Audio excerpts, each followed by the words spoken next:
We shall commence this module by discussing in brief about the new economic policy. There was a shift in the development strategy during the 1990s with the onset of the new economic policy, which heralded the era of liberalization, privatization and globalization.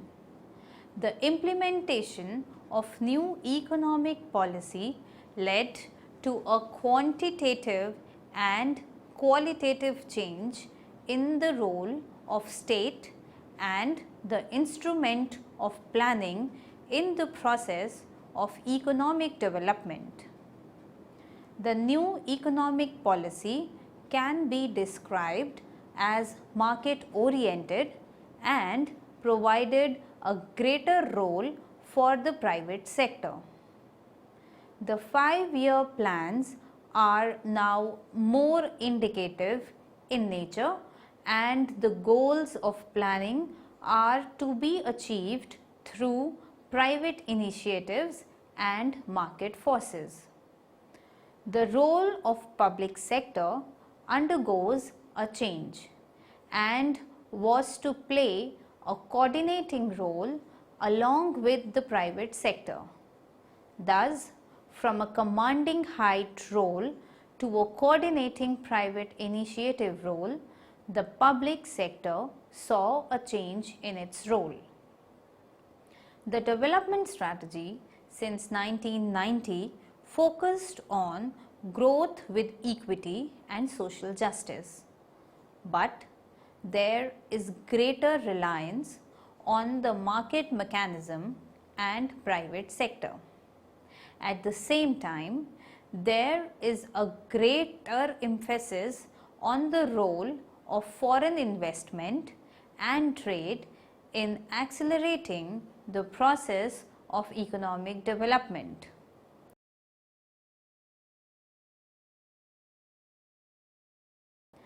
After studying this module, you shall be able to know the 12th 5-year plan, learn the objectives of the plan, identify the challenges faced in designing the plan, evaluate the issues and challenges of resource mobilization.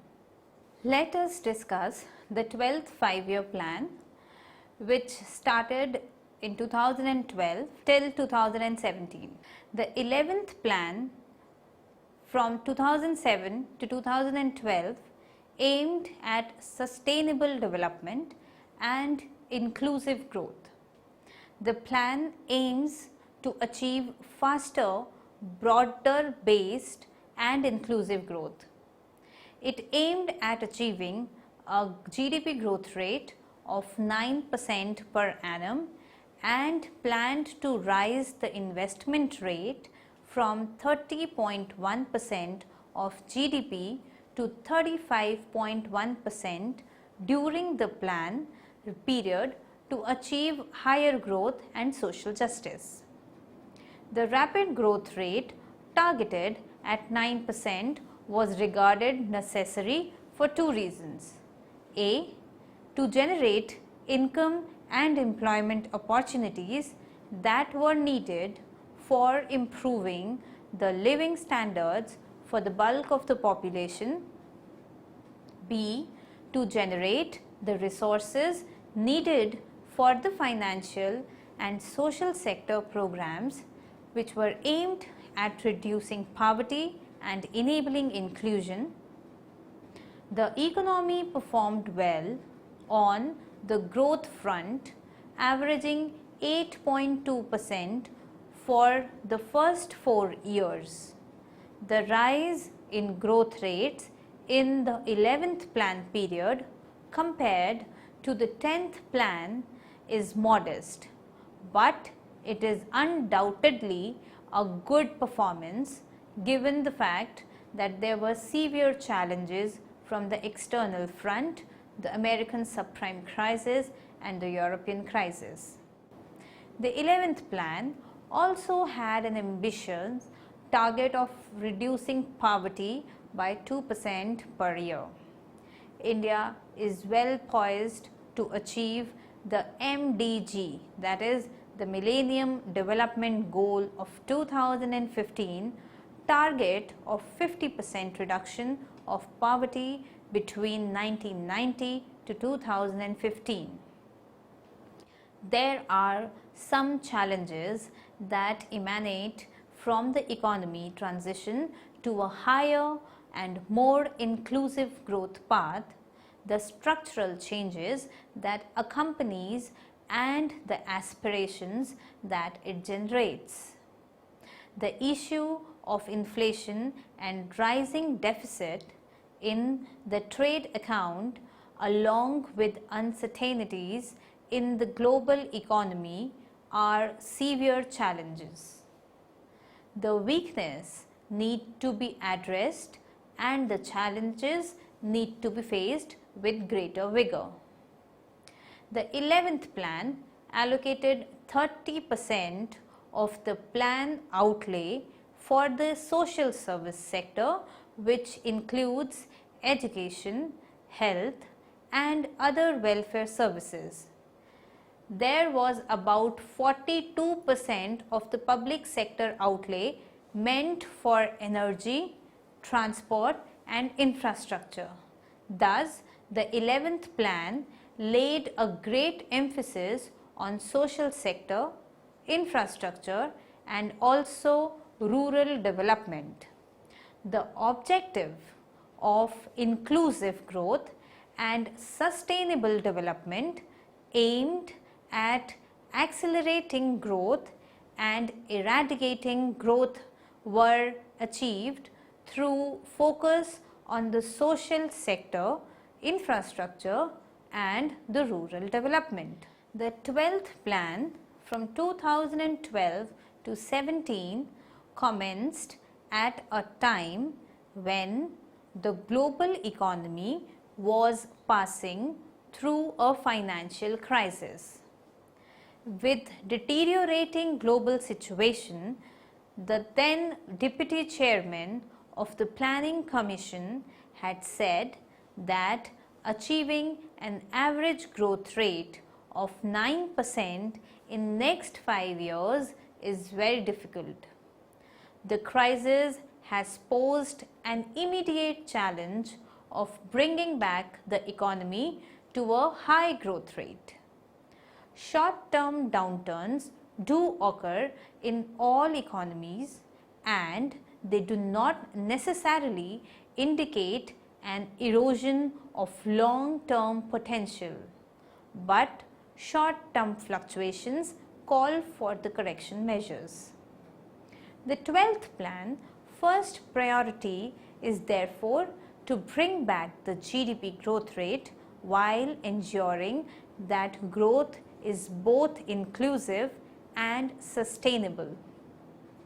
The 12th plan 2012-2017 aims at faster, sustainable and more inclusive growth. The 12th plan has to face the internal and external challenges. The GDP growth rate was impressive despite the challenges, while the concern for inflation is high on agenda. The objective of faster, sustainable and more inclusive growth could help in nullifying the ills of inflation and inequalities. India is performing much better than many countries. The 11th plan achieved a GDP growth rate of 8%, though the target was 9%. The first year of the 12th plan witnessed a slowdown on account of both the external and internal factors, and therefore the need to address the slowdown factors.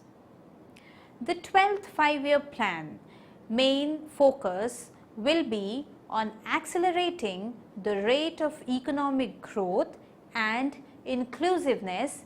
It shall endeavour to achieve them faster and in a more inclusive and sustainable way. First, real GDP rate of 8%. The target of accelerating GDP growth is accompanied by a specific target to accelerate growth of the agricultural sector. The plan targets a growth rate of 4% for the agriculture sector and 10% for the manufacturing sector. The plan also aims at achieving a growth process which has the structural characteristics to promote inclusiveness. Second, the proportion of population dependent on agriculture has been falling, though still large, given the shrinking contribution of agriculture as a percentage of GDP. The 12th plans to shift a substantial portion of population from agriculture to higher productivity non-agricultural occupations. The growth process should be job creating in order to achieve inclusivity. The plan highlights the need to achieve robust growth in the manufacturing sector with emphasis on medium, small and micro enterprises, which provides the best scope for absorbing the labor currently employed in the low productivity jobs. The plan also seeks to stimulate new entrepreneurship while enabling the existing MSME, including those in agricultural sector, to invest more and grow faster. However, rising income by itself does not assume availability to education, health, etc. Third, the 12th plan places a special emphasis on expanding access to education, health, sanitation, clean drinking water. The plan seeks to ensure provision of piped drinking to at least 50% of the rural population. These are not only essential elements of welfare but also for ensuring a healthy and productive workforce. The plan sees it as a crucial and critical role for the government in the development process. Apart from education, health and essential services for the bulk of the population, which will be the responsibility of the state, the private sector would also play a significant role. There is a need for restructuring in the role of the state, reducing its role in some areas but increasing it in others. Fourth, the objective of inclusive growth requires proactive intervention to bridge the gaps in society. The plan focuses on reducing poverty, promoting employment, reservation for SC and ST and other minorities. There is also efforts to close the gender gap, which is a great blot on our social structure. Fifth, the 12th plan seeks to provide a competitive environment in which the private sector, including the corporate sector, but also all Indians are able to reach their full potentialities. The government should meet the need for infrastructure and cheaper and faster access to capital. The gain of private participation in meeting the policy objective of the government have been significant during the 11th plan. These initiatives will be expanded and reinforced during the 12th plan, especially in the social sector such as health, education, skill development and so on to meet the investment targets while also ensuring inclusiveness. Public-private partnership would have successfully forayed into the social sector to promote universal access while ensuring quality in the delivery of service. The plan shall increase the investment in the infrastructure as a percentage of GDP to 9% by the end of the 12th plan. The plan also proposes to increase the gross irrigated area from 90 million hectares to 103 million hectares by the end of the plan. The plan would provide electricity to all villagers, connect to all villages with all-weather roads. The upgradation of national and state highways to minimum 2-lane standard increase the rural tele density to 70%. Sixth, the 12th five-year plan has planned to take democratic decentralization and the grassroots planning to the next level. A new centrally sponsored scheme for strengthening the capacity of the panchayats, the Rajiv Gandhi Panchayat Sashaktikaran Abhiyan, has been introduced. The plan proposes to strive so that the 50 of the Gram Panchayat achieve the status of Nirmal Gram status by the end of the plan. Seventh, the 12th plan gives utmost priority to environment and sustainable development. It states that no development process can afford to neglect the environmental consequences of economic activities or allow the unsustainable depletion and deterioration of the natural resources. The 12th plan strategy of development effectively reconciles the objective of development with the objective of protecting environment. Eighth, the 12th plan also seeks the development of human capabilities which include education, health and so on. The Sarva Shiksha Abhiyan, the right to education, the midday meal scheme, which are showing some positive returns and results, will be pursued intensively with greater allocation. The plan also aims to increase the mean year of schooling to 7 years by the end of the plan.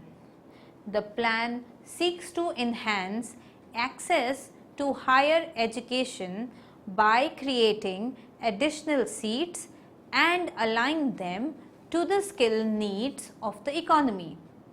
The plan also seeks to eliminate gender and social gap in school enrollment. 10th, the 12th plan focuses on improvising the service delivery mechanism to provide access to banking services to 90% of the households. Also, the major subsidies and welfare related budgetary payments to be shifted to direct cash transfers. Now, let us summarize what we have discussed in this module. The 12th plan from 2012 to 17 commenced at a time when the global economy was passing through a financial crisis. With deteriorating global situation, then Deputy Chairman of the Planning Commission had said that achieving an average growth rate of 9% in the next 5 years is difficult. The crisis posed an immediate challenge of bringing the economy back to a high growth rate. Short-term downturns do occur in all economies and they do not necessarily indicate an erosion of long-term potential. The short-term fluctuations call for correction measures. The 12th plan first priority is therefore to bring back the GDP growth rate while ensuring that the growth is both inclusive and sustainable. The 12th plan aims at faster, sustainable and more inclusive growth. The 12th plan has to face the internal and external challenges. While the concern for inflation is high on agenda, the objective of faster, sustainable and more inclusive growth could help in nullifying the ills of inflation and inequalities. India is performing on these parameters better than many countries. The 11th plan achieved a growth of GDP at the rate of 8%, though the target was 9%. The first year of the 12th plan witnessed a slowdown on account of both external and internal factors. The need to address the slowdown factors. The target of accelerating GDP growth is accompanied by a specific target to accelerate the growth of agricultural sector. The planned target to a growth rate of 4% for the agriculture sector and 10% for the manufacturing sector. The plan aims at achieving a growth process which has the structural characteristics to promote inclusiveness. The proportion of population dependent on agriculture has been falling, though still large given the shrinking contribution of agriculture as a percentage of the GDP. The 12th plan plans to shift a substantial proportion of population from agriculture to higher productivity non-agricultural occupations. The growth process should be job creating in order to achieve inclusivity. The plan highlights the need to achieve robust growth in the manufacturing sector with emphasis on medium, small and micro enterprises, which was also known as MSME, which provides the best scope for absorbing labor which was currently employed in the low productivity jobs. The plan seeks to stimulate new entrepreneurship while enabling existing MSME, including those in agricultural sector, to invest more and grow faster.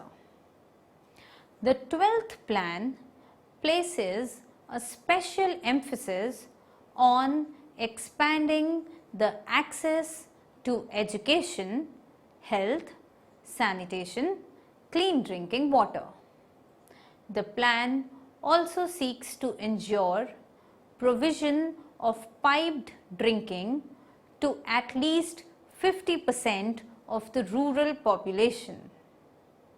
These are not only essential elements of the welfare but also for ensuring a healthy and productive workforce. The plan sees it as a critical role for the government in the development process. Apart from education, health and essential services for the bulk of the population, which will be the responsibility of the state, the private sector would also play a significant role. There is a need for restructuring in the role of the state, reducing its role in some areas but increasing it in others. The objective of inclusive growth requires proactive intervention to bridge the gaps in the society.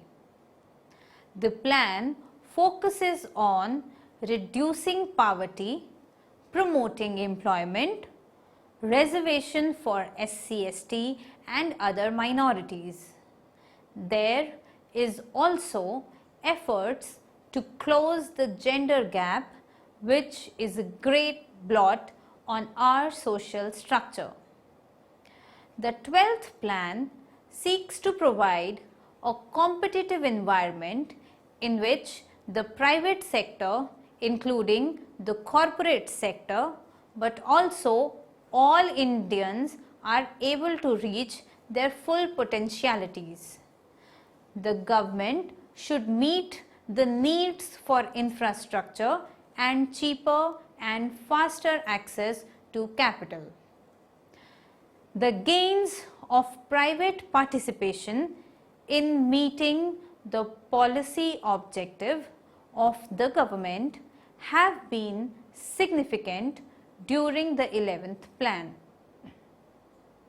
These initiatives will be expanded and reinforced during the 12th plan, especially in the social sectors such as health, education, skill development and so on, to meet the investment targets while also ensuring inclusiveness. Public-private partnership would have successfully forayed into the social sector to promote universal access while ensuring quality in the delivery of services. The plan shall increase investment in infrastructure as a percentage of GDP to 9% by the end of the 12th plan. The plan proposes to increase the gross irrigated area from 90 million hectares to 103 million hectares by the end of the plan. The plan would provide electricity to all villages, connect all villages with all weather roads, and the upgradation of the national and state highways to minimum 2-lane standard increase rural tele-density to 70%. The 12th plan has also planned to take democratic decentralization and grassroots planning to the next level. A new centrally sponsored scheme for strengthening the capacity of the panchayats, known as the Rajiv Gandhi Panchayat Sashактikaran Abhiyan, has been introduced. The plan proposes to strive so that 50 of the Gram Panchayats achieve the status of Nirmal Gram status by the end of the plan. The 12th plan gives utmost priority to environment and sustainable development. It states that no development process can afford to neglect the environmental consequences of economic activities or allow unsustainable depletion and deterioration of natural resources. The 12th plan strategy of development effectively reconciles the objective of development with the objective of protecting environment.